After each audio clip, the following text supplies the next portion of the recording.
Hey, what's up, y'all? Welcome back to the channel. Today we're going to be discussing something really interesting. The question is, can you make money reselling in one market from another?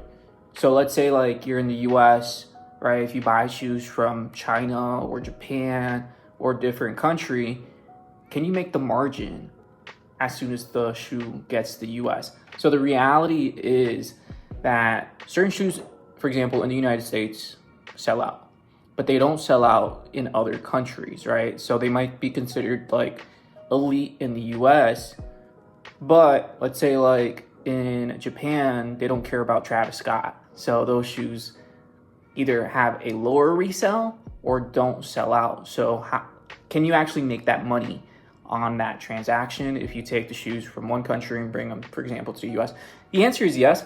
I thought this was really interesting. Let's discuss the process a little bit. And this is actually something I considered back in 2019. And so let's talk it through. But I saw this video by Seth Fowler, and it kind of reminded me of the question. And as I've been going through a couple YouTube videos, I see a lot of people asking this. So let's look at Seth Fowler's video and really analyze it.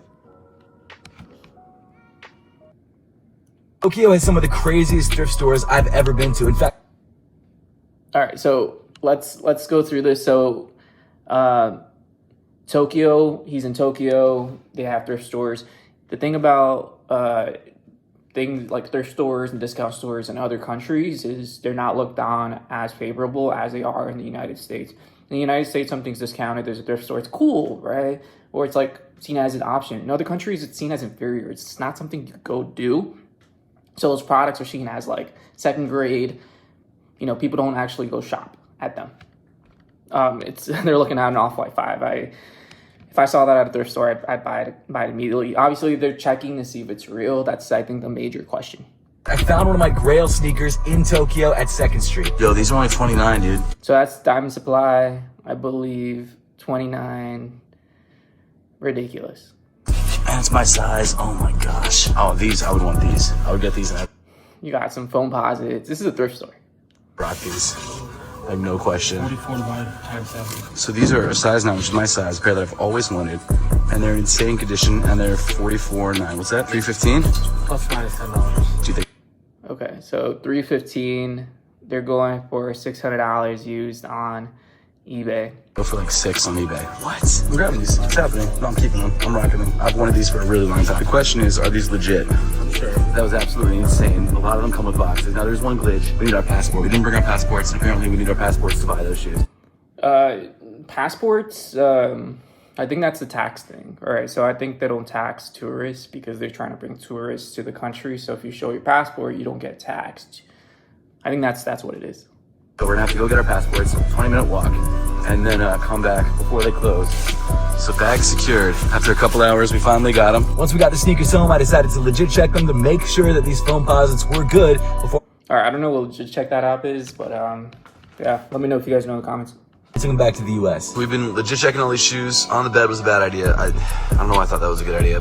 For the foam posits, they passed. Tokyo has some of the All right, so the foam posits passed. So that's the video that really made me think about it. It's just like, yo, if you go to like, for example, a thrift store in Japan or anywhere, right, in a different country, and you find legit shoes going for significantly under market, right? Their market, that's probably market price for them, right?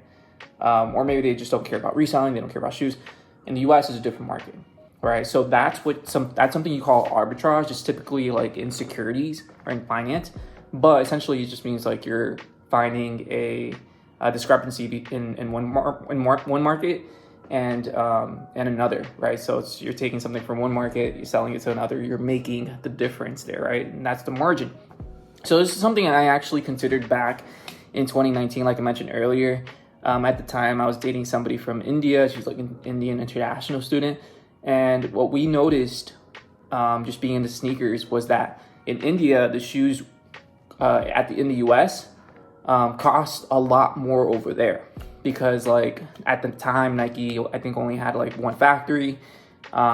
Shoes were being extremely popular, especially for like the really rich folks in the country. So they were paying a pretty big premium. So the question was just like, oh, if we take this reselling model and we bring it to India, we'll probably make a lot of money, right? And so that's something we considered, but we couldn't get past the importation of shoes, right? And we actually did end up like taking, like, for example, like a pair, putting it in our luggage when we went to go visit and selling it out there, and we made a good margin on it, right? I think it was like $200-300 margin, just because the market differences were that, right? But like if you are potentially considering going into the business, like you got to take into consideration like you're paying import tax, right? That could be 3%, 5%, 6%, depending on where it's going. You're also paying shipping. That's probably what's going to cost you the most, right? So I think it works, like the model works at scale, or if you have connections. That's the main thing too. So it'll only work under those conditions. Otherwise, it's not really worth it. I think that's something that actually Goat figured out, because they took they have like a facility in China, right?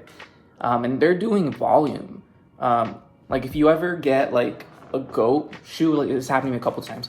There's like a sticker on the bottom, right, with some type of like Asian lettering, right? Like I don't know what it says. I looked into it, and turns out like the shoe was coming from DHL Hong Kong, and I was like, oh, okay, that's weird. Well, it turns out Go has a facility out there. So the resellers out there are taking like really average shoes, calling them B grade or calling them just regular, and then selling it on Go to people in the US. All right, so they're making that margin. Even though it's shoes that don't resell in the US, they're reselling it because in their market, they probably got it for retail or under retail, because they're just trying to get rid of it. So they're making a margin in the US, where over here you just wouldn't be able to. Hope that made sense, but super interesting concept. Let me know what you guys think in the comments.